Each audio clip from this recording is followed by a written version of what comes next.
வணக்கம் வணக்கம் வணக்கம் நண்பர்களே. திருச்சியில் எடப்பாடி பழனிசாமி விரட்டியடித்த பன்னீர்செல்வத்தின் ஆதரவாளர்கள் அதிர்ச்சியில் அதிமுகவின் தொண்டர்கள்.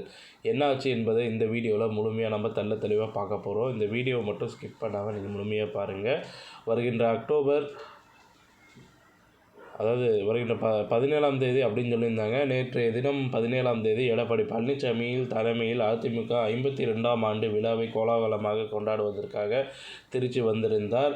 அந்த திருச்சி மாநாடு தேர்ந்தெடுத்து வந்திருந்த எடப்பாடி பழனிசாமி அவர்கள் இதற்கு முன்பாகவே திருச்சியில் பன்னீர்செல்வம் அவர்கள் பார்த்திங்கன்னா முதல் மாநாடு கூட்டியதும் குறிப்பிடத்தக்கது. அங்கே பன்னீர்செல்வத்திற்கு ஆதரவாக திமுகவின் தொண்டர்கள் கலந்து கொண்டு எடப்பாடி பழனிசாமி அவர்களை எதிர்க்கும் விதமாக அங்கு ஒன்று கூடினர். இந்த நிலையில்தான் அதே இடத்தில் எடப்பாடி பழனிசாமி அவர்கள் அதிமுகவின் 52வது ஆண்டு விழாவை சிறப்பாக நடைபெற வேண்டும் என்பதற்காக எடப்பாடி பழனிசாமி அவர்கள் முன்கூட்டியே திருச்சிக்கு சென்றிருந்த நிலையில் ஏற்கனவே திட்டமிட்டபடி சரியாக நடக்கிறதா என்பதை பார்ப்பதற்காக சென்ற பொழுது எடப்பாடி பழனிசாமி காரை வழிமறைத்து பன்னீர்செல்வத்தின் ஆதரவாளர்கள் பிரச்சனையில் ஈடுபட்டதும் குறிப்பிடத்தக்கது. சரி, திருச்சியில் என்னென்ன நிகழ்ச்சிகள் என்ன நடைபெற இருக்கிறது, எதற்காக எடப்பாடி பழனிசாமி விரட்டி அடித்தார்கள் என்பதை இந்த வீடியோவில் முழுமையாக பார்க்கலாம். கட்சி பொதுச் செயலாளர் எடப்பாடி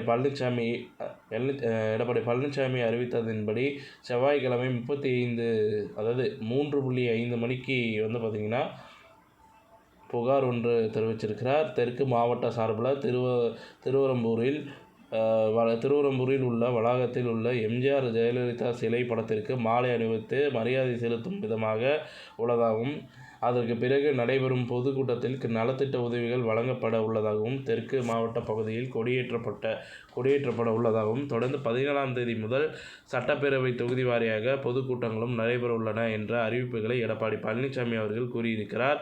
அதன்படி மணப்பாறையில் நடைபெறும் கூட்டத்தில் நடைபெறும் கூட்டத்தில் ஜெயலலிதா பேரவையில் மாநில இணைச் செயலாளர் கார்த்திகேயன், நல்லாற்று நடராஜன், 18ஆம் தேதி திருவரம்பூர் தொகுதி அரியமங்கலத்தில் நடைபெறும் கூட்டத்தில் அதிமுக செய்தி தொடர்பாளர்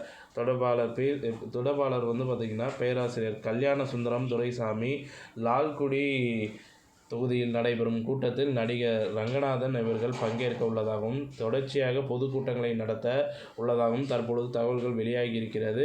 ஏனென்றால் வருகின்ற நாடாளுமன்ற தேர்தலில் பார்த்திங்கன்னா தற்போது சிறுபான்மையினர் ஓட்டுக்களை சட்டப்பேரவையிலேயே பெற்றுவிட்டார். ஏனென்றால் முஸ்லீம் சிறைவாசிகளை விடுதலை செய்ய வேண்டும் என்று முதல் ஸ்டாலின் அவர்களுக்கு நேரடியாகவே பார்த்திங்கன்னா இந்த நெத்தேடி பதிலை கொடுத்ததாகவும் பழனிசாமி ஆதரவாளர்கள் கூறியிருக்கிறார்கள்.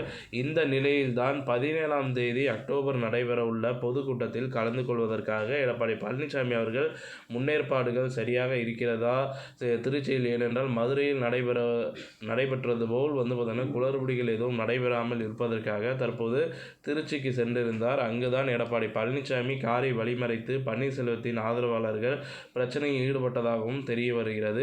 மக்களை உங்கள் கருத்துக்கள் என்னன்றதை கீழே இருக்கிற கமெண்ட் வாயிலாக தெரிவிங்கள். எடப்பாடி பழனிசாமி அவர்கள் திருச்சிக்கு சென்றது பன்னீர்செல்வத்தின் ஆதரவாளர்கள் வழிமறைத்தது பற்றி உங்களோட கருத்துக்கள் என்னன்றது நீங்கள் சொல்லுங்கள். இந்த தகவல் பிடிச்சிருந்தால் லைக் பண்ணுங்கள், ஷேர் பண்ணுங்கள். மறக்காமல் நம்ம சேனலை சப்ஸ்கிரைப் பண்ணி பெல் ஐக்கானை கிளிக் பண்ணி வச்சுக்கோங்க. நன்றி, வணக்கம்.